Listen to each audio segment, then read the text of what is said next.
are finished. The fire that burns in your gut when the night is at its darkest and coldest. Listen closely, because the words that follow are not a gentle suggestion or a comforting platitude. They are the key to the prison you have been living in. You want to know why you feel stuck, why every day feels like a repeat of the last, why your wheels are spinning, but you are not moving forward. You want the real, unvarnished truth about why your potential remains a frustrating, distant echo instead of a tangible reality. It's because your mind, the single most powerful tool you will ever possess, is a cluttered, contaminated, and chaotic war zone. Your head is not a sanctuary for clear thought and powerful vision. It is a crowded landfill, overflowing with the garbage of other people's opinions, the ghosts of your past failures, the suffocating weight of your own self-doubt, and the incessant, distracting noise of a world that profits from your confusion.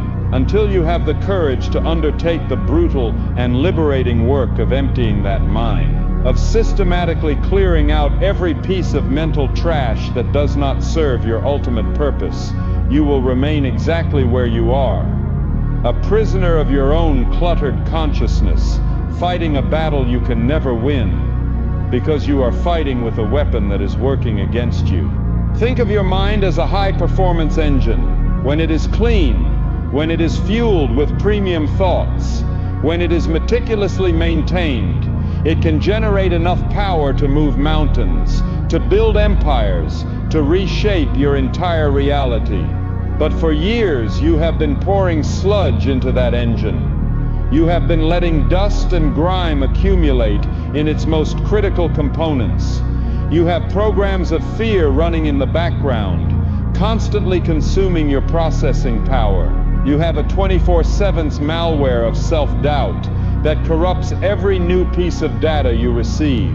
You have the inherited voices of your parents telling you to be safe, the echoes of teachers who told you your dreams were unrealistic, the cautious warnings of friends who are terrified of you outgrowing them. All of this is running, all at once, all the time. This is why you feel so exhausted, even when you have done nothing. This is why you cannot think clearly. Your mental RAM is at 100% capacity, and there is simply no space left for the kind of clean, powerful, and creative thought that is required to solve your problems and build the life you claim you want.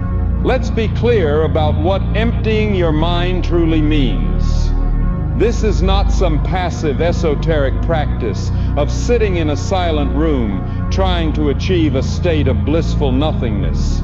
That is a luxury you have not yet earned. This is an active, aggressive, and often violent process of mental decontamination. It is the act of a warrior taking back his command center from a mutinous and disorganized crew. It is the work of going piece by piece through the cluttered house of your mind, kicking down the doors of rooms you have kept locked for years, and ruthlessly deciding what stays and what gets thrown into the fire. That crippling belief that you are not smart enough to succeed, that is not a fixture of the house. It is a piece of inherited, broken furniture that you must drag to the curb. That paralyzing fear of what people will think if you try and fail, that is not a structural wall.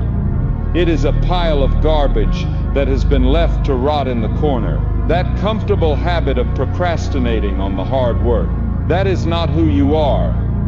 It is a weed that has overgrown the garden, and you must now rip it out by the roots. You are not trying to create a void.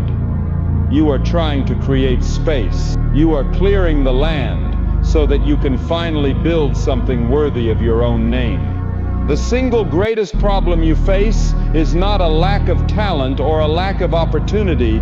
It is a profound misallocation of your own mental resources. You are a strategic genius at thinking about the wrong things. You dedicate hours of your most precious cognitive energy to constructing elaborate, detailed fantasies of what could go wrong, instead of architecting a simple, actionable plan for what you will make go right. You are a world-class expert on the opinions and judgments of other people, people whose own lives are often a testament to mediocrity, while remaining a complete amateur in the study of your own desires and your own potential. You have a PhD in the anatomy of your own excuses, able to dissect and justify your inaction with a terrifying level of intellectual precision. But you have not spent even 5 minutes in the focused, silent contemplation of how you are going to make your vision a reality. Your mind is a magnificent weapon that you are pointing squarely at your own chest, and then you have the audacity to wonder why you are bleeding. I know this landscape of the mind intimately because I lived in its most toxic and chaotic trenches for years. When I was a broken, overweight, and barely literate young man, my mind was not my own. It was a chaotic echo chamber of every limitation that had ever been placed on me. The voice of my abusive father was the constant, screaming soundtrack. The voices of teachers who wrote me off were the daily news reports. The voice of a society that saw no potential in me was the very air I breathed. I could not see a path forward because my entire field of vision was a dense, suffocating fog of this inherited negativity. The change did not come from an external opportunity.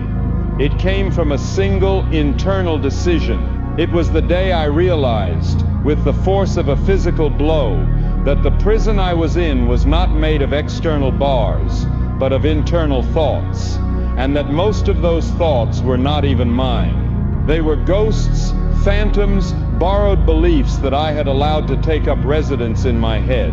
And on that day I decided to become an exorcist.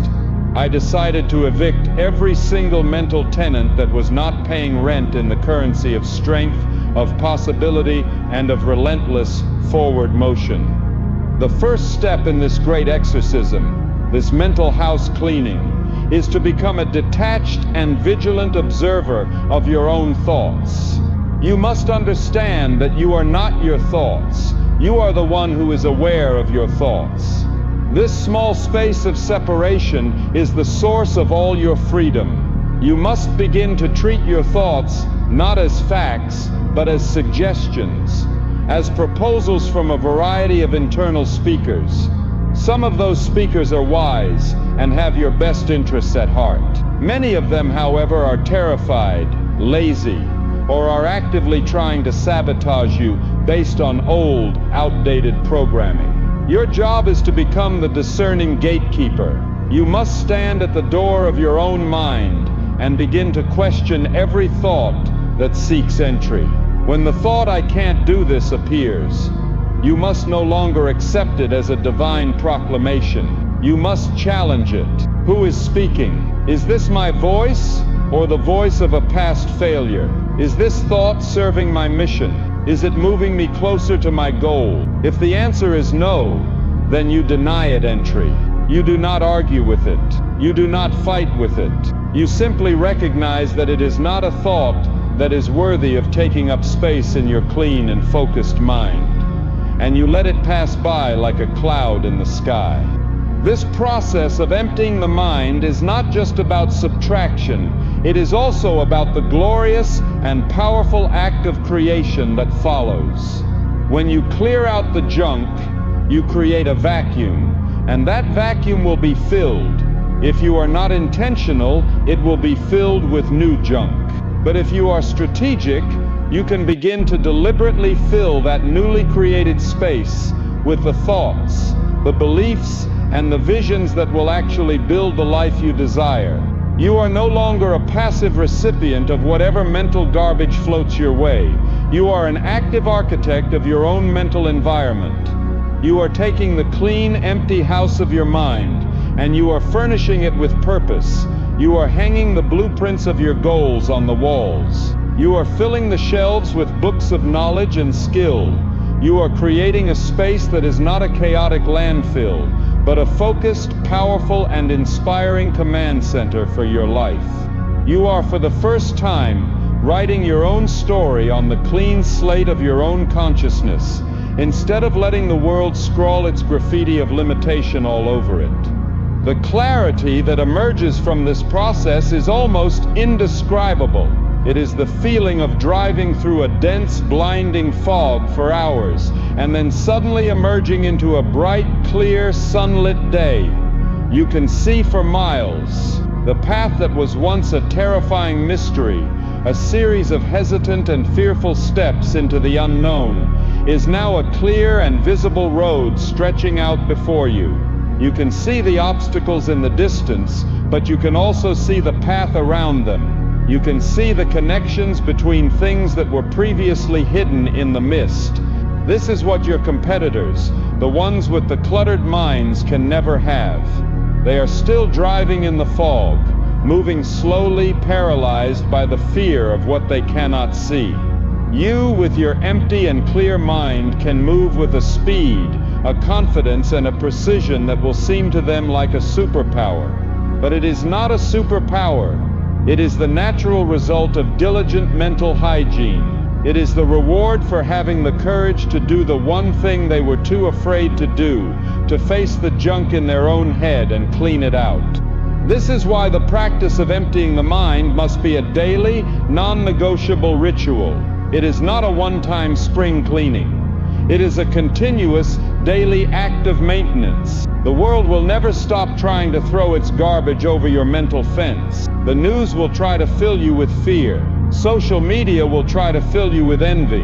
The people around you will try to fill you with their own limitations. You must be a vigilant gardener of your own mind, starting every single day by pulling the weeds that grew overnight and consciously planting the seeds of the thoughts you want to cultivate. This can be done through formal meditation, yes, but it can also be done in the crucible of a hard run, in the focus of a difficult workout, in the quiet solitude of a walk in nature. The method is less important than the intention. The intention is to create a daily practice of stepping back from the chaotic river of your thoughts, of letting the sediment settle, and of regaining your clarity and your power before you engage with the battles of the day.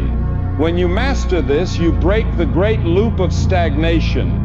Most people are trapped in a feedback loop created by their own thoughts. They think the same 60,000 thoughts today that they thought yesterday, and the vast majority of those thoughts are negative, limiting, and repetitive. They wake up and think, "I'm tired." They look at their work and think, "This is overwhelming." They think about their goals and think, "I'll never get there." These thoughts produce feelings of fatigue, anxiety, and hopelessness. These feelings then lead to actions of procrastination, avoidance, and half-hearted effort.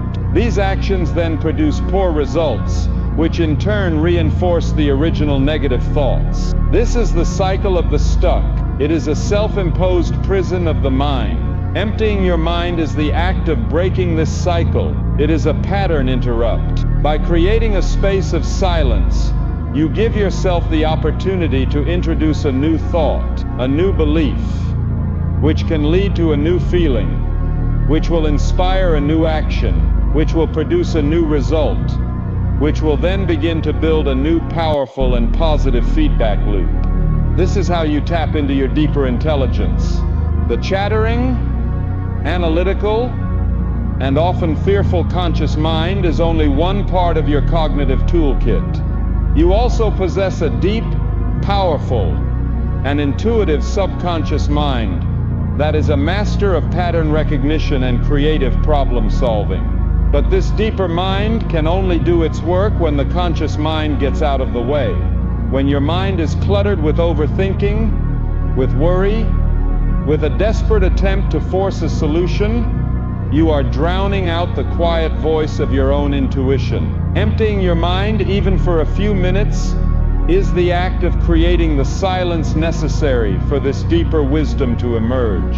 It is in these moments of mental quiet that you will experience the sudden aha moment, the flash of insight, the creative solution that was unavailable to you when you were trying to muscle your way to an answer. You must learn to trust this process. You must have the confidence to step away from a problem, to empty your mind of it, and to allow your deeper intelligence the space and the silence it needs to do its most powerful work. This practice of emptying your mind will also forge you into a person of profound resilience. The source of most human suffering is not the pain of a difficult event itself, but the story that the mind creates about that event. Pain is a clean, physical sensation. Suffering is the dense, sticky, and toxic layer of mental drama that we wrap around that pain. It is the story of "this is terrible, I can't handle this, why is this happening to me?" When you learn to empty your mind of this narrative, you do not eliminate the pain, but you can eliminate the suffering. You can experience the hardship of a situation with a clear and objective mind, without the additional self-inflicted wound of your own mental commentary. This is the secret of all great endurance athletes and warriors. They are able to endure seemingly superhuman levels of pain because they have trained their minds to be empty of the stories about the pain. They focus only on the next step, the next breath. They remain in the clean, powerful, and manageable reality of the present moment, rather than getting lost in the terrifying imagined future of a pain that never ends. This is a skill you can learn. It is the ultimate form of mental toughness, and it is forged in the daily practice of emptying your mind of all that is unnecessary. The path is clear. The choice is yours. The work begins now. In this world of solitude, without the immediate feedback of colleagues or mentors, you must create your own mirror. This is the practice of meticulous self-tracking. You must keep a log book, a journal, a record of your war effort. This is not a diary of your feelings. It is the objective, data-driven ledger of your actions. How many hours of deep work did you complete? How many pages did you read? Did you complete your workout? Did you adhere to your diet? This logbook becomes your most honest and trusted advisor. On the days when you feel like you are making no progress, the data will be there to show you the truth of your consistent effort. On the days when your ego starts to believe you are invincible, the data will be there to humble you and show you where you have been slacking. It is the ultimate tool of self-accountability. It is the proof, written in your own hand, that you are honoring the contract you have made with the man in the mirror. It is the one true measure of your progress on the long, quiet, and often invisible path of the solitary warrior. Your greatest life is waiting for you on the other side of mental clarity, but that clarity is not a gift. It is a conquest. The decision to empty your mind is the moment you declare war, but the first battle begins the instant you turn off the noise. In that initial deafening silence, you will feel a profound and terrifying shock. The addiction to distraction, to the constant influx of information and stimulation, is real. Your mind, conditioned for chaos, will scream in protest. It will invent 1,000 urgent reasons to pick up your phone, to turn on the television, to fill the void. This is the first test. You must have the discipline to sit in that uncomfortable silence, to endure the withdrawal, and to understand that this initial agony is the feeling of the prison doors beginning to creak open. It is the feeling of a muscle, atrophied from years of disuse, being activated for the first time. You must not flinch. You must not retreat back into the comfortable noise of the cell. The first tactical objective in this new war is to conduct an honest inventory of your mental clutter. You must become the ruthless quartermaster of your own mind, taking stock of every belief, every voice, and every assumption that has taken up residence there. Take a piece of paper and draw a line down the middle. On one side, write "my voice." On the other, write the echoes. Now listen. That voice telling you to be realistic, is that yours, or is it the echo of a cautious parent? That voice telling you that you're not smart enough, is that a fact, or is it the echo of a thoughtless teacher from a decade ago? That fear of failure, is it a rational assessment of risk, Or is it the echo of a society that prizes safety above all else? You must be brutally honest. Drag every one of these voices into the light and interrogate it. Most of what you will find, most of the junk that has been cluttering your house, is not yours. It is inherited, borrowed, and accepted without question. The act of identifying these echoes and separating them from your own true voice is the first great act of liberation. You cannot evict a tenant you do not know is living in your house. Once you have identified the clutter, the fastest way to begin emptying the mind is not to fight thought with thought, but to anchor your consciousness in the brutal, simple reality of the physical body. A mind that is focused on the searing burn in the lungs during a hard sprint has no room for self-doubt. A mind that is completely focused on lifting a heavy weight off the floor has no processing power left for the echoes of other people's opinions. You must use physical hardship as your primary tool for mental purification. When the mental noise becomes too loud, you do not sit and argue with it. You go to war with your body. You push yourself to a point of physical discomfort so profound that your mind is forced to abandon its trivial anxieties and focus on the immediate overwhelming task of survival. This is not a distraction. It is a forced state of presence. It is the act of using the clean, honest pain of the physical to burn away the dirty, dishonest suffering of the psychological. In the aftermath of this physical trial, in the quiet hum of an exhausted body, you will find a new kind of mental silence, a space of clarity that was previously inaccessible. Finally, you must become the vigilant guardian of the space you are creating. Emptying your mind is a waste of time if you immediately allow the world to dump a fresh load of garbage back into it. You must now practice the powerful and difficult art of the strategic no. You say no to the pointless conversations that are nothing more than conduits for negativity and gossip. You say no to the endless scroll, to the information that does not serve your mission. You say no to the invitations and obligations that will drain your energy and clutter your focus. Every no is an act of defending your newfound mental territory. It is a declaration that your clarity is more important than your desire to please, that your focus is more valuable than your fear of missing out. This is the beginning of the real work. It is the daily, moment-to-moment practice of identifying the junk, anchoring yourself in the discipline of the physical, and guarding the gates of your mind with a warrior's vigilance. This is how you begin to move from a state of cluttered reaction to one of empty, powerful, and decisive action. The moment you find your reason is the moment the old you dies. This is not a gentle, peaceful passing. It is a violent and necessary death.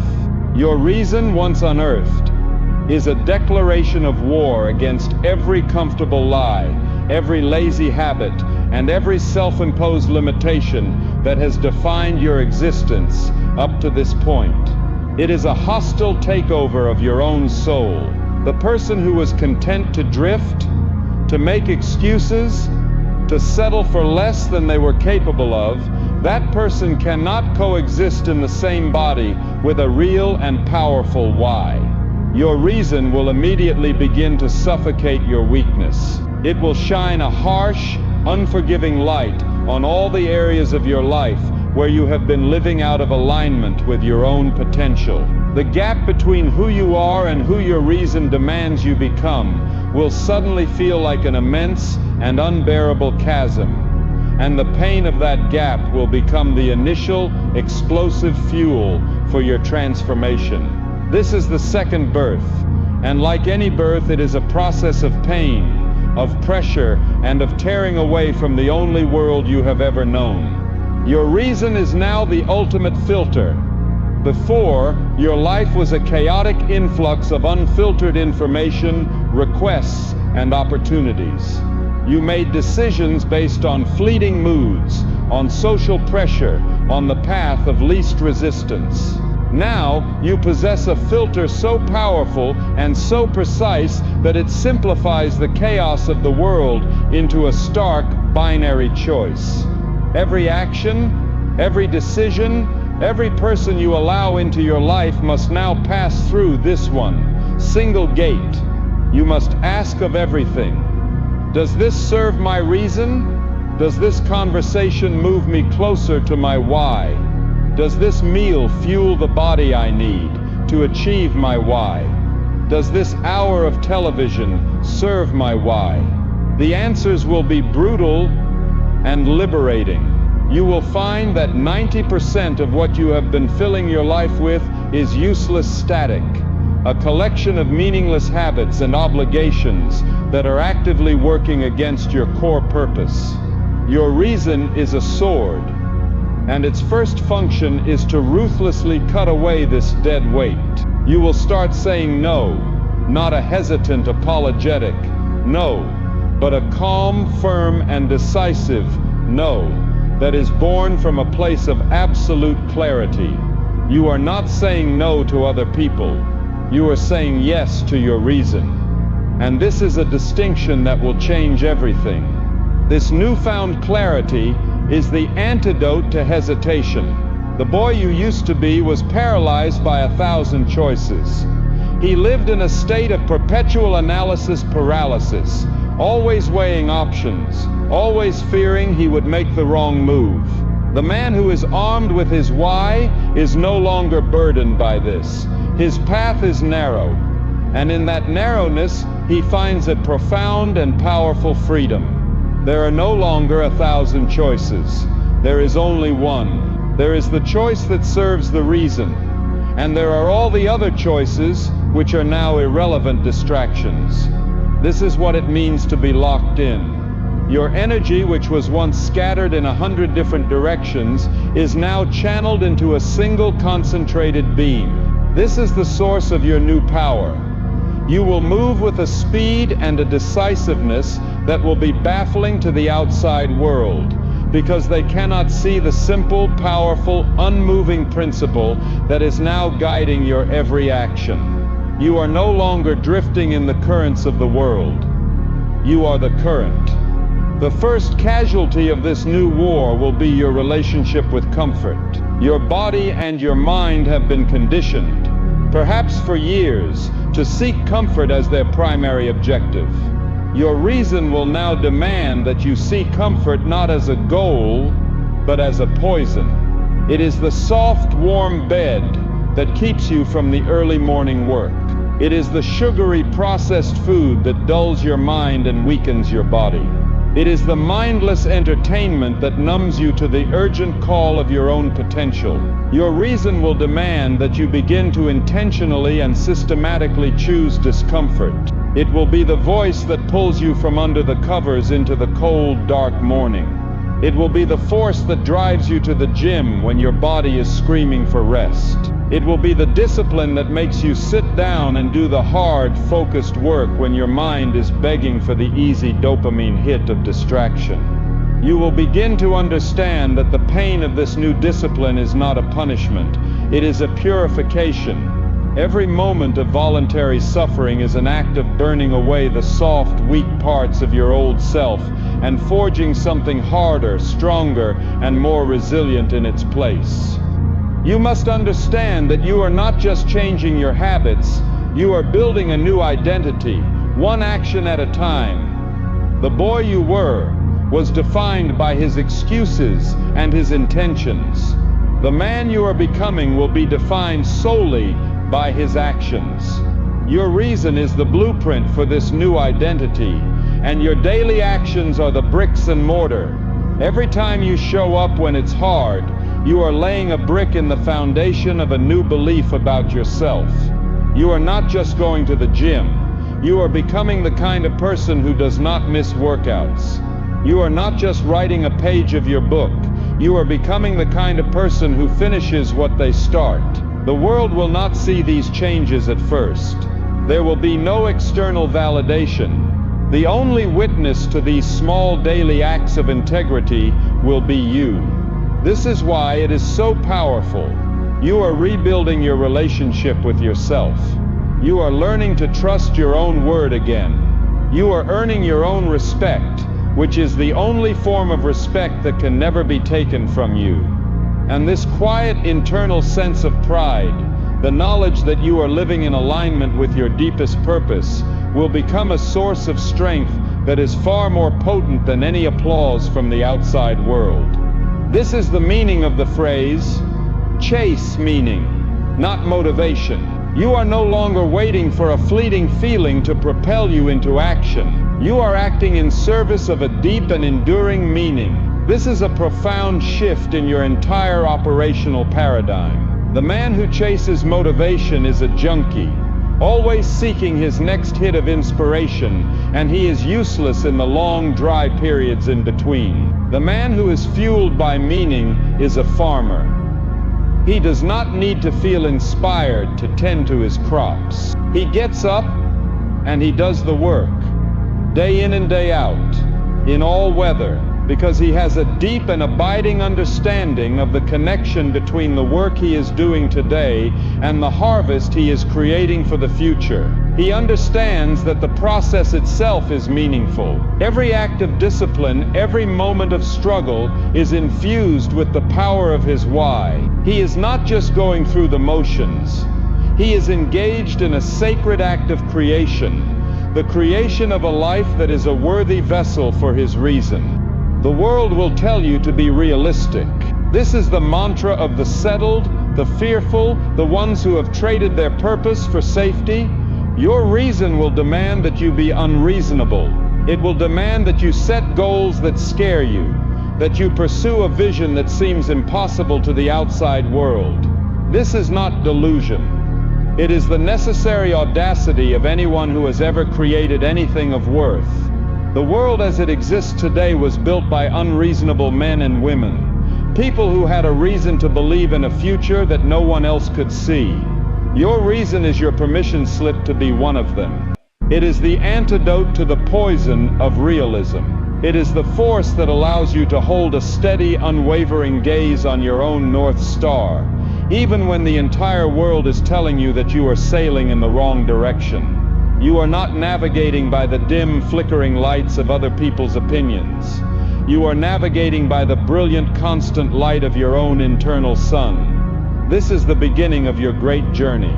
It is a journey that is not powered by the cheap, high-octane fuel of fleeting motivation, but by the deep, slow-burning, and inexhaustible power of a single, undeniable, and deeply personal reason why you can't stop, why you won't stop, and why you must keep going, no matter what.